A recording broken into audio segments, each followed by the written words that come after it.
Everyone, welcome back to another review. I do apologize that we are a bit late with this one this week. We have been doing lots of stuff not to do with either channel, unfortunately. I wish I could say it was.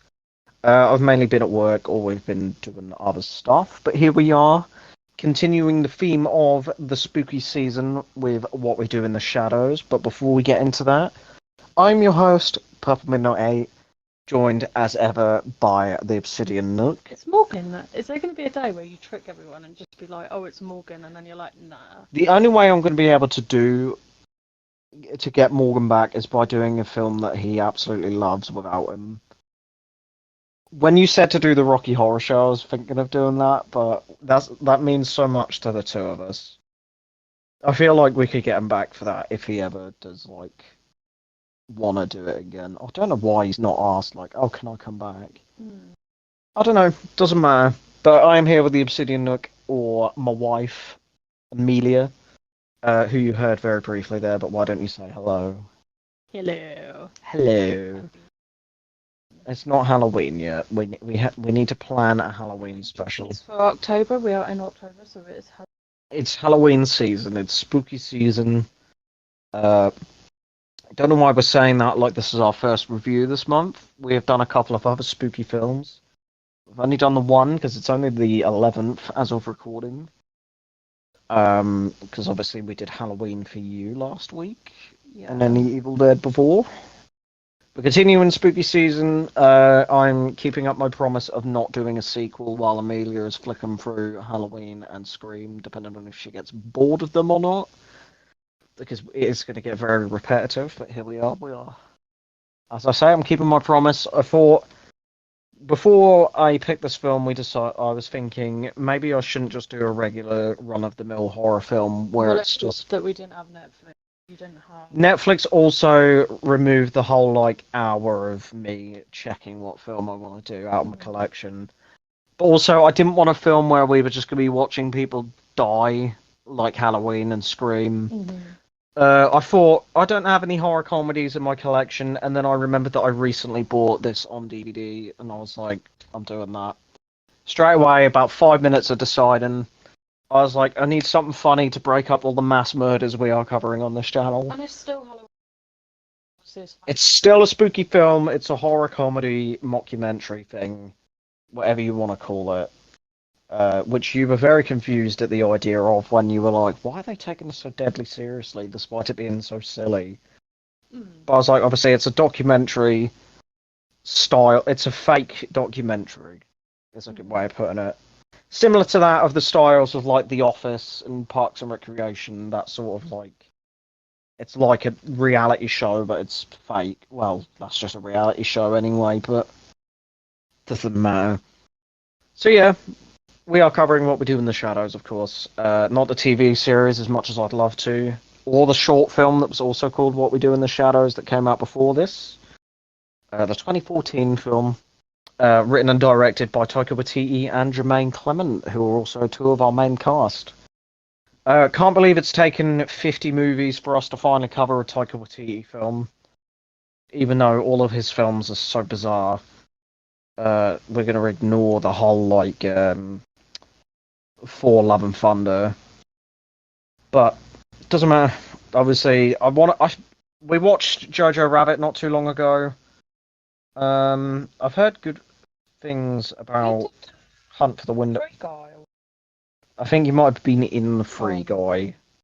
Where he was like, oh no, of course he was. He was the fucking evil bad guy, wasn't he? Oh, okay. Do you know who I mean? Have you seen it? He's the fucking guy who runs it. Oh, okay. Yeah, now you remember. Of course he is. I completely forgot. But yeah, everyone knows Taika Waititi, and of course Jermaine Clement being. Did you know he's also married to Rita Ora? Oh. Well, now you do. But Jermaine Clement, of course. I want to say, to those not familiar with Jermaine Clement, he was the voice of the giant crab in Moana? The one that sings the song Shiny, I'm so shiny. Do you know? Have you seen that? No, I haven't Men in Black 3, Rio, seen Rio. Flight of the Conchords, which is what he did with thingy, the BFG, Men in Black. Yeah, lots of little things, but he's mainly known for the stuff he does with Tiger. But anyway, it doesn't matter. We will get right into it now. Spoilers ahead, of course. This film is 9 years old, though, so I don't know what you can watch it on. Actually, I don't know if it's on Disney. 'Cause the TV series is on what do you call it, on Disney Plus, but I don't think the film is actually on there. Normally, if you It's click on it, Prime, Apple TV, or if you're in the UK, BBC iPlayer I would go for BBC iPlayer if you. because it's free. Well, technically, if you bring the TV license into it, it's not technically free. So I would probably just go for Amazon if you guys don't want to use BBC If you're not in the iPlayer. UK, importantly, Well, yeah, or if you but don't pay also for your TV some, license. which is fine. We go with Amazon. Just go with Prime or something that's easier. I don't bother with the BBC. Don't. I was going to say don't support them. Anyway, so yeah, spoilers ahead. But we'll get right into our little discussion on a film that Amelia surprisingly liked. Put it higher up on our list than most of the films we've covered recently. Say it's cheesy, but in a good way. It's cheesy, but I think that's part of the whole like allure of it. Mm. But anyway, forgive me, I'm gonna butcher some New Zealand names throughout and some other names, but just bear with me. I don't care to pronounce them correctly. I will say it how I want to, and that will be the end of it. So, Viago, played by, of course, Taika Waititi, as mentioned, awakens one evening because, of course, they're vampires. They can't go out in the fucking day. So he awakens one evening and wakes up his housemate's Deacon, played by Johnny Brew. Vladislav, who I will call Vlad for short, because I'm not saying Vladislav over and over again. He is played by Jermaine Clement. And Peter, spelt Petier, he is played by Ben Francham. May I just say the makeup effects for Peter is absolutely incredible for a film of like this magnitude. Like he's designed to look like Nosferatu, and he's grisly looking. I also want to add how they say they're vampires, that they sleep during the day, but then when he goes up the stairs, There are a they're few like, shots where you can clearly see there's yeah. daylight outside, but it's understandable. Like it's difficult to film at night. Like night shoots are the fucking worst, from what I've heard. I must They say. just think instead of having stained glass window, they could have just put like a darker, like I don't know, tint on it or something. Yeah, or just pull the curtains too. That would work. But this is, I don't want to say it's very amateur, but it is made on a $1.6 million budget, and most of that went on the special effects. And the blood. There's a lot of blood in this fucking film. Like, there are a lot of clearly, like, the tubes that are just pissing blood out. It's gruesome, and I love it. I love over the top blood effects like that because it's done.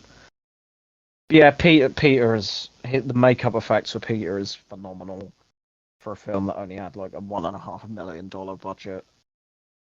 Oh, yeah, so that he wakes up his housemates for a house meeting. Vlad and Viago yell at Deacon, who is the quote unquote rebellious younger vampire of the house. May I just say, Viago is 379. Vlad is 862, but Deacon is 183, and Peter, I believe, I read up, is like 8,000 years old. So yeah, you could say that Deacon is the younger of the group. Deacon tells the story of how he was turned into a vampire by Peter. Peter doesn't have any speaking lines in this. He just basically growls and hisses at people. His eyes move a lot though. I did notice that. Mm. Like, that was a cool. Vlad introduces himself as a torturer and more famously as Vlad the Impaler. Also, the who Vlad the Impaler? What do you mean, Vlad? Vlad. Yeah. Vlad is the one. Was he the one who was like? He's the one with the longer hair and the Yeah, moustache he's and the a goatee. horny He is a vampire. horny vampire. So yeah, Vlad the Impaler, obviously, also being a inspiration for the. What I say for the. He's the real life inspiration for Dracula, I think, because I think his name is Vlad Dracul or something like that. Either way, I think Dracula was inspired partially by Vlad the Impaler. Did I say that correct? No, ignore I me. think so. Words. I know them. Can I use them sometimes? Anyway, Viago and Deacon argue about Deacon not doing the dishes in 5 years, and they have a fang flashing competition, which is great to see because in the TV series they do that a lot as their way of like being like "fuck you." They're like. Also, a cool thing is it seems like the actors have the prosthetics for the fangs on for like most of the film.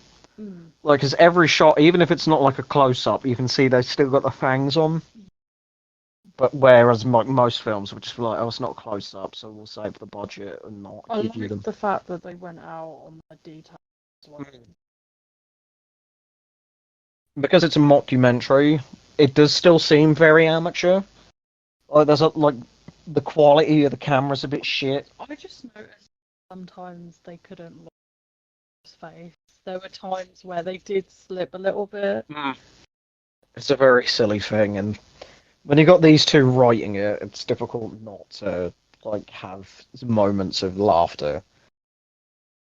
Viago speaks of the love of his life that he pursued all the way to New Zealand, but she moved on and got married. Viago shows a locket containing an image of the two of them. Made of silver, by the way, that he briefly wears and burns himself a little bit. That seemed like a very pointless throwaway scene, but at the end it does come full circle. The housemates all get dressed for a night out using drawings of each other as opposed to, of course, their lack of reflections. They go to a club where their familiar Jackie, played by. There's a lot of characters in this that are just their real life actors' names. She is played by Jackie Van Beek, who takes a list of victims to bring their house. Two little girl vampires we briefly saw earlier talking about murdering a paedophile, I believe, was a line. Mm.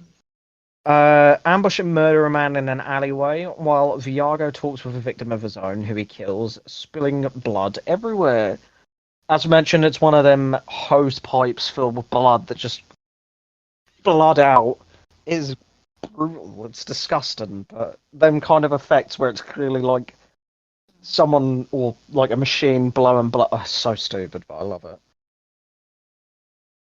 Vlad looks into a woman's house and attempts to no, I haven't read that bit yet. Vlad looks into a woman's house and attempts to hypnotize her while Viago speaks about Vlad's nemesis, nicknamed the Beast. Not from The Chase, the TV series. Mark Levert, no. Vlad gains access to a man's home and presumably kills him off screen. Jackie brings Nick, played by Corey Gonzalez Macure, and Josephine, played by Chelsea Preston Clifford, a woman who used to bully Jackie in school. Nick gets freaked out and tries to leave, finding Viago had already killed Josephine. This was like a really stupid scene, but I liked it. Him running around and everyone just appearing It's the around him. cameraman that was with him though as well. Yeah, it's funny because it's all being filmed, and I pointed that out to you because obviously the camera crew is part of the film. It's not just like you're watching a film where it's just like all these characters running around, but the idea that the cameraman who's with the vampires is running with them the entire time. Oh dear. Oh fucking hell. Right, anyway. So yeah, he finds Viago's killed Josephine and another of these big blood geezers. Nick runs from the vampires until Peter catches him outside, causing Jackie to have to clean the blood up.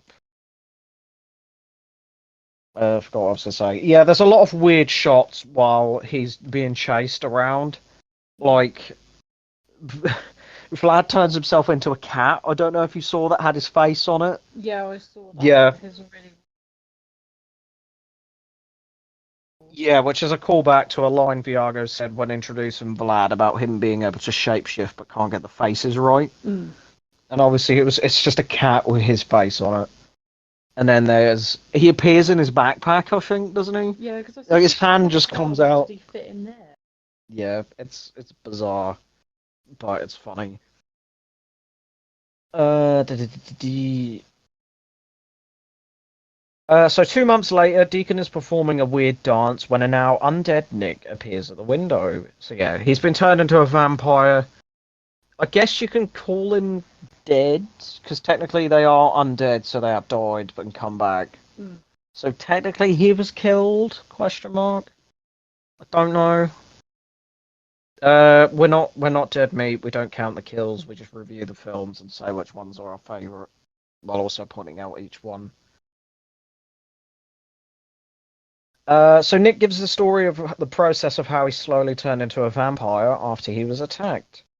And Nick brings his best mate Stu, played by Stu Rutherford, on a night out with the other vampires.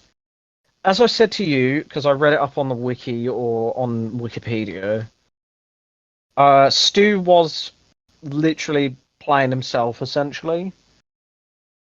Um, if I can find what it says on here. Stu was an IT technician and a high school friend of Watiti in real life. He was initially told he would only have a bit part in the film, so he would act more natural, and didn't realise his role was so important until it premiered. Oh, fucking hell. Like, just imagine being told, like, no, no, you're not in the film that much. And then it's just like, oh, shit. Like, oh, I'm like a main character. This side character that you just think, oh, what's the point of him being here? And then it's like, oh, fucking hell. Yeah, that's funny. I think He hadn't had any experience. Like Batiti told him just to not take any acting classes and just show up and do what they told him to do. He didn't do terrible. I mean, all he had to do was say a few. He doesn't talk a lot, but still, it's not the worst. He did good. He did good with what he was given, especially considering he wasn't told he was going to be a main character. So Nick brings the others into a nightclub they couldn't get into earlier, where the group struggles not to murder people. As they leave, they pass some werewolves, in the human forms, I must add, led by Anton, played by Rhys Darby, and they trade some insults. This also happens in the early seasons of the TV series. Like, as I said to you, it's nice going through the film and seeing what was adapted into the show. Like Jackie wanting to be a vampire and not being turned by Deacon. Like, that's done with Guillermo, and obviously, like the beef between the wolves and the vampires. Because Taika Waititi and Jermaine Clement were executive producers of that, I think. So they obviously like helped with production of the show. I do love What We Do in the Shadows, the TV series. I haven't really seen enough to make a judgment on You it. you recognise the theme tune from me watching it because it's Yeah. it's the same one in the show as is the And film, it which keeps coming surprised up. me. And it comes up on my TikTok all the time, yeah, because my fucking For You page knows what to show me. Oh, that's just this. It's the scene where they all get drunk and then they take. Well, they suck the blood of people who are high on drugs and they're just walking around absolutely off their tits. I fucking love that bit. That's going around the internet, and I saw someone get a tattoo of that. Anyway, so Nick sits down with Stu back at the house and confesses to him that he's a vampire, and Stu is just okay with that. Stu impresses the vampires by teaching them, I believe it was Taekwondo, but I put karate, and bringing them modern technology. Nick begs Peter not to turn Stu as he is a vegetarian. Not because he's his mate, but he's like, no, no, he's a vegetarian, he won't like it. Viago Skype calls his 90-year-old former familiar who he promised to turn before he visits someone in the night. As mentioned, spoilers, obviously. I mentioned it earlier. It's, of course, his long-lost lover, who's 96, I believe they said. And they joke because it's like, oh, some people might complain about the age difference. Like, she's 96 and I'm 4 times her age. Scroll by accident while I was talking. Nick goes around and openly telling many people that he is a vampire, which causes him and Deacon to fight. Deacon goes to Jackie's and tells her they turned Nick, which infuriates her that she wasn't the one chosen. One morning, they awake to find Peter on fire due to sunlight somehow getting in, burning him to death. Now, I have to be the bearer of bad news, unfortunately. Because the TV series does retcon his death in a way. For the sake of the film, we will say that he's dead. But in the show, what happens is anyone, like, if the vampire dies, anyone they turned returns to human form. Okay. And because Peter turned I think he turned all of them. I'm not sure. I'm not sure who he turned. He turned Nick, but I don't know if he got everyone. I will just have to look at that. I will just have to look that up. In all honesty, I thought that if that vampire, they all died. I don't know if that's right. Well, the thing is, Peter turned Nick, and I believe there's a spin-off show called Wellington Paranormal, which follows the police officers from this film. Interesting, genuinely, as a joke of like Most Haunted and that sort of thing. And I think it said that Nick was in an episode. So the idea that it's strange. It says here in the What We Do in the Shadows TV show, it was shown that vampires can survive being burned to death and can be revived with blood. It's also shown that when a vampire fully dies, all vampires they have created became human. As this did not happen with Peter's flatmates, it is probable that he survived and, like a character from the show, was mistakenly assumed dead. So technically, he may be alive, but because the show came out after, I'm just going to say he's dead because he is very skeletal on the ground in a minute. Deacon and the others discover a dead vampire hunter who broke in and exposed the sunlight to Peter. Nick realizes it's one of the men that he bragged to about being a vampire, and this sends Deacon into a frenzy before they are disturbed by a knock at the door. So Viago opens the front door to two police officers responding to a phone call of a forced entry and screaming. Viago hypnotizes them into not noticing anything out of the ordinary. And the cops discover the dead hunter, believing him to be a drunk, and the burnt-up remains of Peter that they ignore due to a possible danger of flammable objects. The vampires give Nick a formal trial for his crimes, including finding him guilty and banishing him from the house. Several months later, the housemates receive their invite to an event called the Unholy Masquerade. Vlad is disappointed to hear he isn't a guest of honor, but his nemesis is the Beast. Morgan has texted me. Just give me 2 seconds, guys. He does get an occasional cameo he does occasionally show up. I do apologise. I think he's asking me if I'm going to play the Modern Warfare 3 beta, and I do not care. I do not care.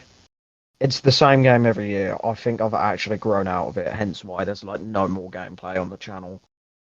I do not give a shit. Anyway. So yeah, forgot where I was. The gang, minus a suddenly ill Vlad, attend the ball where they find a now undead Jackie having been turned by Nick. The Beast, aka Pauline, played by Eleanor Stejko, takes the stage, making some announcements before mingling with the crowd. Viago tells Pauline about Stu, who is attending, which sends the undead partygoers crazy at the thought of eating him. The group jump into action and try to sneak Stu out of the party, but Pauline catches them. Vlad breaks up the confrontation, causing a fight between him and Pauline's new boyfriend Julian, played by Jason Hoyt.